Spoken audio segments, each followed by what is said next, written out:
धन्यवाद।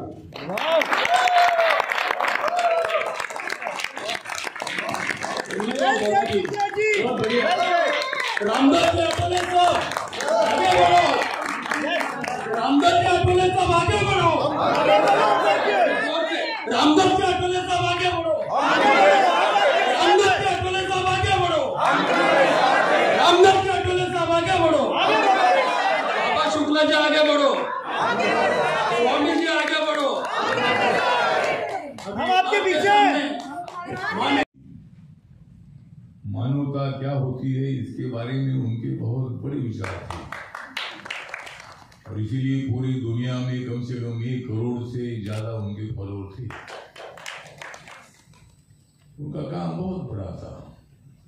मध्य प्रदेश से आकर पुणे में उन्होंने 20 एकड़ में अपना आश्रम शुरू किया। अपने प्रभावित भाषण से, प्रभावित प्रवचन से 650 जो किताब उनके छपे हैं उनके माध्यम से उनके फॉलोअर दुनिया भर में दिखाई देते हैं। जो पुणे में जिस तरह आश्रम है उसी तरह बाहर के देशों में भी ओशो के आश्रम नजर आते हैं। वहाँ भी ओशो के विचारधारा का प्रचार प्रसार होता है।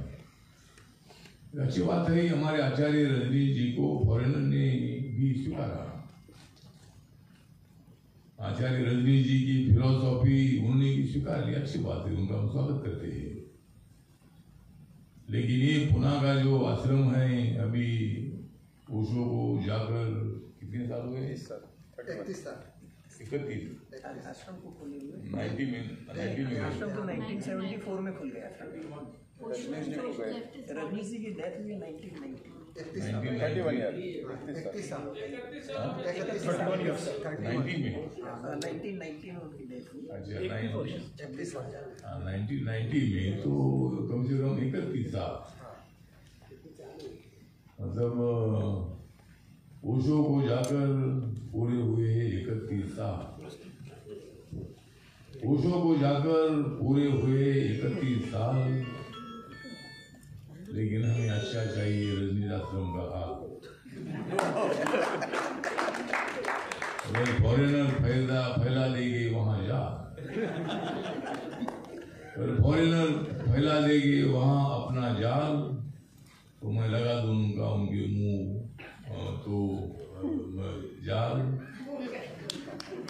और आपका कोई बाका नहीं करेगी बात।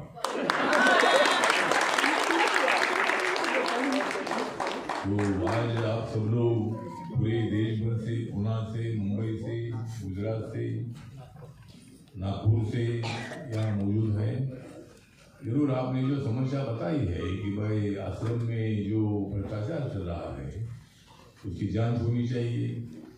तो पूरे आश्रम को फॉरेनर अगर अपने कब्जे में रखना चाहते हो तो अच्छी बात नहीं है। इंडिया का आश्रम है, इंडिया के लोगों की ज़्यादा हक वहाँ उनका होता है। तो इसलिए जरूर अभी मुझे लगता है कि कोर्ट में कुछ केस भी है, तो कानूनी भी तौर पर भी हम लड़ाई लड़ेंगे।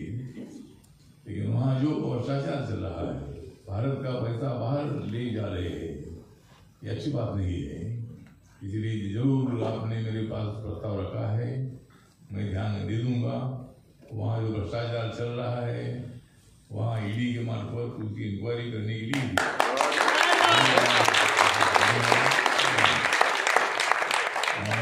वहाँ आचार्य रजनीश जी के विचारों को धक्का नहीं लगना चाहिए। उन्होंने जिस तरह बहुत अच्छा काम किया है वहाँ इसी तरह का काम नहीं होना चाहिए। उसके लिए जरूर मैं ध्यान दे दूंगा। मेरी रिपब्लिकन पार्टी पूरी आपके साथ है।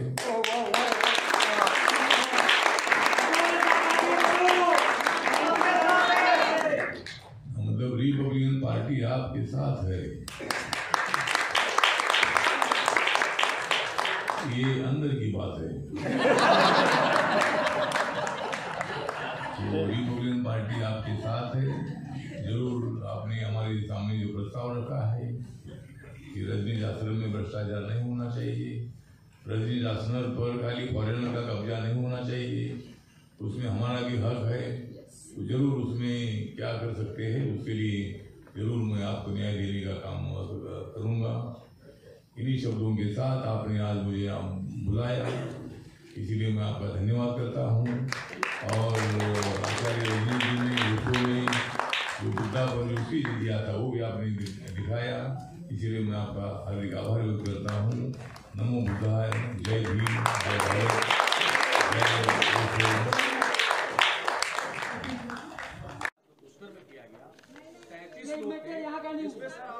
ये सवाल काफी महाराष्ट्र के लिहाज से काफी इम्पोर्टेंट है यार। ये मैटर है। हाँ, तो ये मैटर जो है बहुत बड़ा गंभीर है और अभी तक मतलब पुलिस ने 26 लोगों को अरेस्ट किया है और भी 6-7 लोग अभी बाकी है। लगातार ये लड़की पर 6-7 महीने तक अत्याचार होता रहा। ये बात सीरियस है। महाराष्ट्र में अत्याचार की घटनाएं बढ़ रही है। माननीय उद्धव ठाकरे जी ने और महाविकास आघाड़ी ने ऐसे केसेस की तरफ ध्यान देना चाहिए, ना कि दूसरे पर आरोप करने में टाइम पास करने का काम कर रहे हैं। इसीलिए मुझे लगता है कि अभी मैं 5 बजे 5:30 बजे कलवा अस्पताल में लड़की को एडमिट किया है। मैंने वहाँ के डीन से बात किया है, वो लड़की की तबीयत अच्छी है ऐसा उन्होंने बोला है। 2 दिन में लड़की को डिस्चार्ज मिलेगा। लेकिन मैं 5-5:30 बजे उस अस्पताल में कलवा के मैं जा रहा हूँ और रिपब्लिकन पार्टी की तरफ से 3 बजे मतलब डोंबिवली में जो कौन सा पुलिस स्टेशन है, मानपाड़ा पुलिस स्टेशन है, तो मानपाड़ा पुलिस स्टेशन पर आरपीआई की तरफ से वहाँ प्रदर्शन हो रहा है। और कल दोपहर को 3 बजे आज़ाद मैदान में रिपब्लिकन पार्टी का इस अत्याचार के खिलाफ प्रदर्शन होगा और सभी आरोपियों को फांसी की सज़ा मिलनी चाहिए और उनको पोक्सो के अंदर जल्दी अरेस्ट करना चाहिए। फास्ट ट्रैक के तरफ ये केस देनी चाहिए और ऐसा इसी तरह की हमारी इसके संबंध में मांग है। हाँ, महाराष्ट्र में कई दिनों से लगातार एक के बाद एक बलात्कार जैसी घटनाएं हो रही हैं। टॉपिक से रहिए प्लीज। यहाँ ओशो की बात कीजिए सर, यहाँ पे ओशो की बात कीजिए। चलो ठीक है, थैंक यू। सभी पत्रकार आए, सब अपने चाय पानी लेकर के जाइए। और सर सामने पूछ रहे हैं। हाँ, का पूरा घोटाला होगा आश्रम में जो हो रहा है अभी, टोटल कितने का होगा? हमारे पास जो डॉक्यूमेंट है, डॉक्यूमेंट्री एविडेंस घोटाला 1000 करोड़। हाँ, तो जो मतलब जानकारी मिली है उसके मुताबिक कम से कम 1000 करोड़ का घोटाला है और ये घोटाला बहुत बड़ा घोटाला है। ये दूसरे घोटाले से भी सबसे ज़्यादा घोटाला है। दूसरे घोटाले तो 100-150 गए, लेकिन ये 1000 करोड़ का है। और इसीलिए मतलब ये घोटाले के लिए हमें मतलब किरीट सोमैया को भी बोलना पड़ेगा। आप बोलिए। आप एक इससे अलग सवाल है। नहीं, थोड़ा इनका तो सुनो भी, फिर अलग सवाल करो। नहीं, अरे इनको बोलने दो, नहीं तो उनके आश्रम के है ना, आश्रम के तो 2 मिनट बोलने दो उनको, क्या शॉर्ट में बोलो। हाँ जी, अगर आप है तो ट्रस्ट के कुछ मेंबर अगर कंप्लेंट करते हैं, अभी आप मुझे पूरा टेक्निकल मालूम नहीं है, लेकिन आपके ट्रस्ट में फॉरेनर के साथ साथ इंडियन लोग भी है, तो जो इंडियन लोगों का फॉरेनर का विरोध है उन्होंने चैरिटी कमिश्नर के पास कंप्लेंट करनी होगी। तो वहाँ चैरिटी कमिश्नर वहाँ क्या बोले आप, एडमिनिस्ट्रेटर जो होता है 3200 लोगों ने कंप्लेन किया। एडमिनिस्ट्रेटर वहाँ बिठाया जा सकता है। 3200 लोगों ने चैरिटी कमिश्नर को कंप्लेन किया और 3200 उनके भक्तों ने, शिष्यों ने चैरिटी कमिश्नर के पास कंप्लेंट दिया है कि भाई यहाँ एडमिनिस्ट्रेटर पे बिठाओ और इसकी पूरी इंक्वायरी करो। तो उसके लिए भी मैं चैरिटी कमिश्नर से बात करूँगा और वो उसके लिए भी जरूर अपने को न्याय चाहिए, अन्याय नहीं करना है। फॉरेनर ने हमारे ऊपर अन्याय नहीं करना है, न हम फॉरेनर पर अन्याय नहीं करना चाहते हैं। लेकिन आचार्य अश्विनी जी की विचारधारा को लेकर आश्रम आगे बढ़ना चाहिए। वहाँ सभी को फ्रीनेस होना चाहिए। उनके समाधि का दर्शन लेने का उनको अधिकार है, वहाँ जाने का मौका मिलना चाहिए। और 20 एकड़ जमीन में से कोई भी जमीन बेचने का कोई फॉरेनर को अधिकार नहीं है। पूरी जमीन वहाँ होनी चाहिए और इसीलिए 20 एकड़ में जहाँ और दूसरी एक मांग हमारी है कि जहाँ बुद्ध हॉल था, वो बुद्ध हॉल में वहाँ आचार्य रजनीश जी ने बुद्ध की मूर्ति को बिठाई थी। वहाँ उनका लेक्चर भी होता था, उनका प्रवचन होता था। लेकिन ये फॉरेनर ने बुद्ध की मूर्ति हटाई है, इसका निषेध करते हैं और वहाँ फौरन बुद्ध की मूर्ति बिठानी चाहिए। अगर वो नहीं बिठाएंगे तो हम अंदर जाकर बिठाएंगे।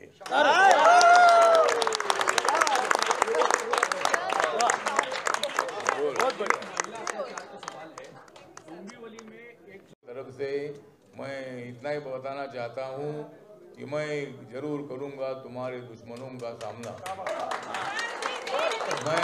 मैं जरूर करूँगा तुम्हारे दुश्मनों का सामना और मैं देता हूँ आपको मेरे तरफ से शुभकामना। आठवले साहब आगे बढ़ो, आठवले साहब आगे बढ़ो।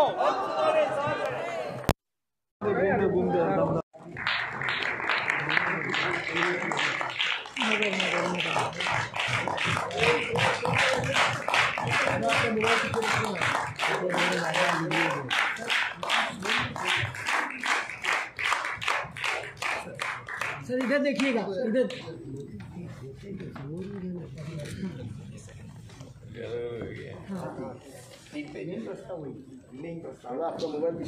हमने विनंती की है,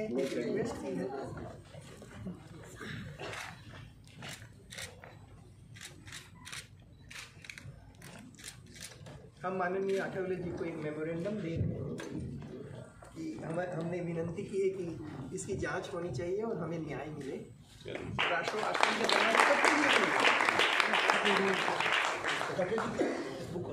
अब मैं आपको योगेश चंद्र जी, आप अठावले जी को एक बुक प्रेजेंट करें। Osho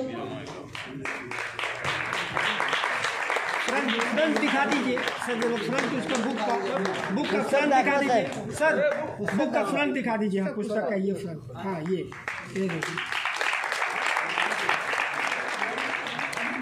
thank you sir.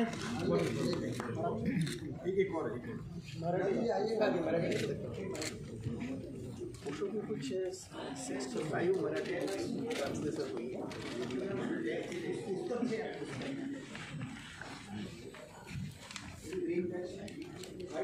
Athawale Saheb press इथंच करूया ना, आठवले साहेब प्रेस इथंच करूया की ये यही से ठीक है सबके लिए। सर बसा, आप बोलो कि क्या करने का है। एक्चुअली हमारे लिए ओशो एक गुरु है, आश्रम हमारे लिए हमारा गुरुद्वारा है, हमारा मंदिर है।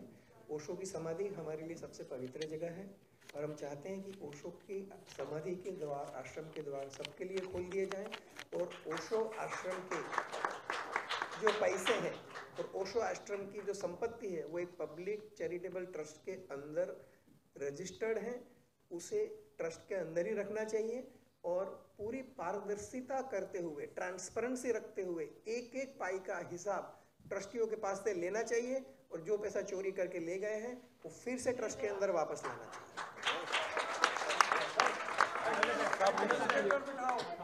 जिन्होंने सामाजिक और आर्थिक न्याय सबको देने की बात की, वो परम पूज्य डॉक्टर बाबा साहब अम्बेडकर और आप सभी के विचारवंत भगवान ओशो, आचार्य रजनीश, इनको याद करते हुए जिन्होंने मजबूत किया था शांति का पीस, जिन्होंने मजबूत किया था शांति का पीस, उनका नाम था Osho Rajneesh.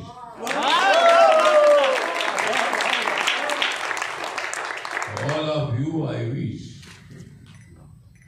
all of you I wish your God was आचार्य रजनीश। मैं यहाँ आया हूँ आपको न्याय देने के लिए। मैं यहाँ आया हूँ आपको न्याय देने के लिए। मैं पुणे में जा रहा हूँ आपके दुश्मनों का बदला।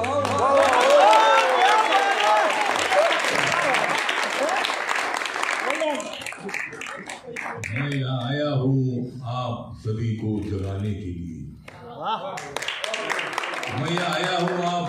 को जगाने के लिए, और मैं रजनीश आश्रम जा रहा हूँ फॉरेनर को भगाने के लिए।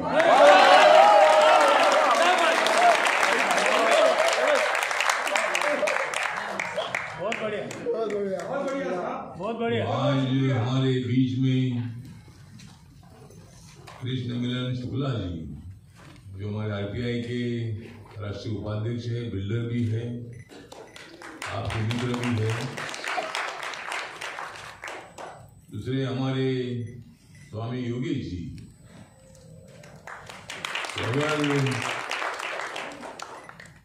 अगर हमें साथ देंगे योगेश ठक्कर, अगर मुझे साथ देंगे योगेश ठक्कर, तो फॉरेनर को आ जाएगी चक्कर।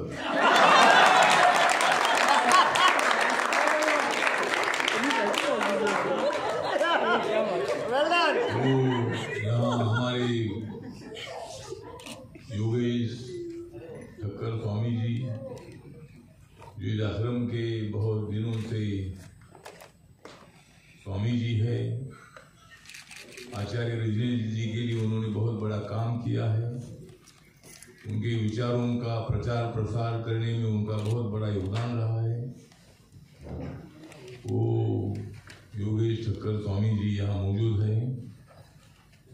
हेमा भवेजा, स्वामी प्रेम अनादि, माँ आरती राजधान, सुनील मीरपुरी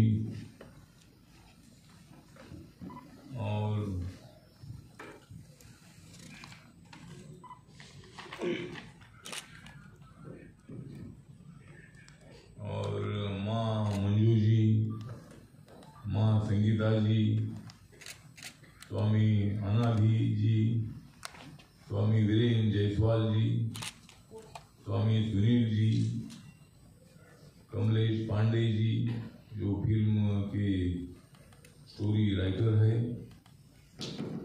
और हमारे विलास तायडे जी,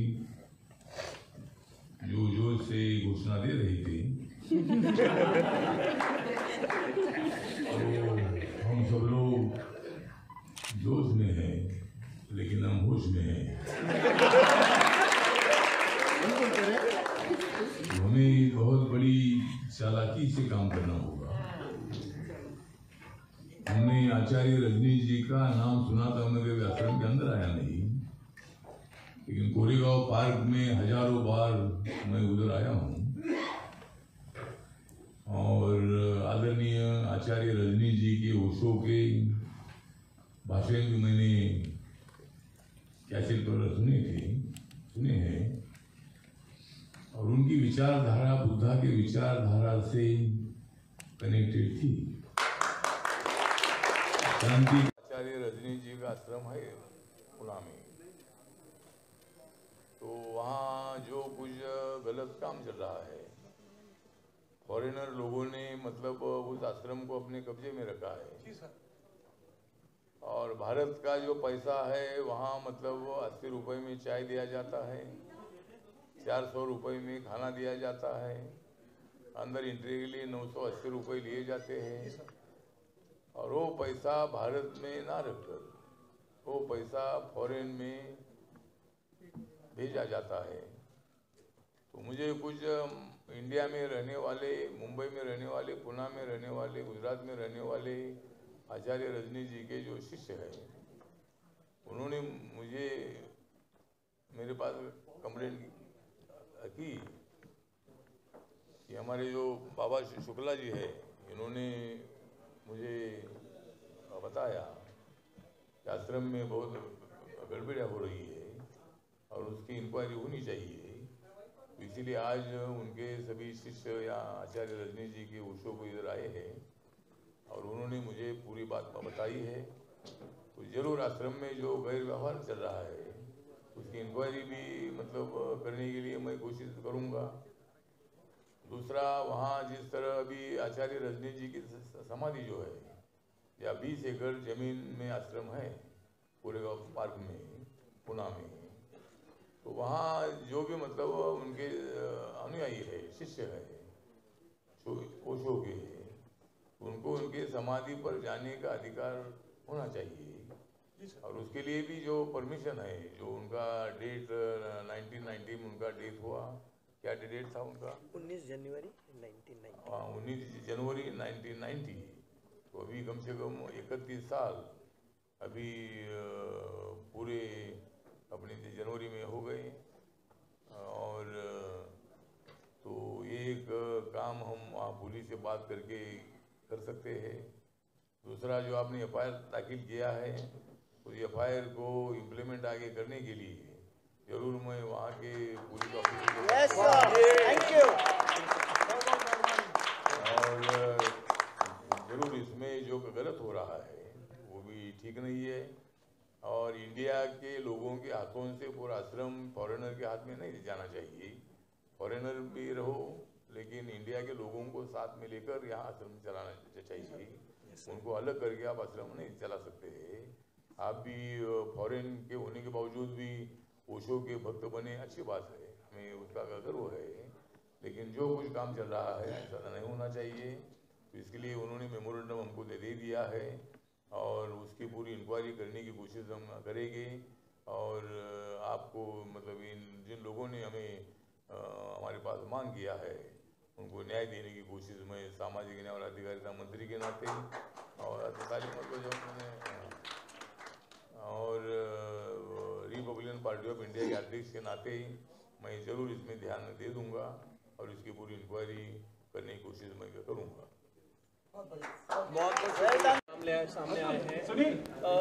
हाँ, तो पूरे देश भर में महिलाओं पर अत्याचार बढ़ रहे, लड़कियों पर अत्याचार बढ़ रहे और महाराष्ट्र नंबर 4 नंबर पर है। तो उद्धव ठाकरे की सरकार जो है ये महिलाओं का और लड़कियों की सुरक्षा करने में असमर्थ हो गई है। एक के बाद एक घटना घटती जा रही है। मुंबई में घटना घटी, अभी डोंबिवली में घटना घटी, इधर घटती है, उधर घटती है। और ये सरकार जो है आपस में विवाद करने में लगे हुए हैं। तो मुझे लगता है कि सरकार ने ध्यान देना चाहिए और ऐसी घटना ना हो इसके लिए कोशिश करनी चाहिए।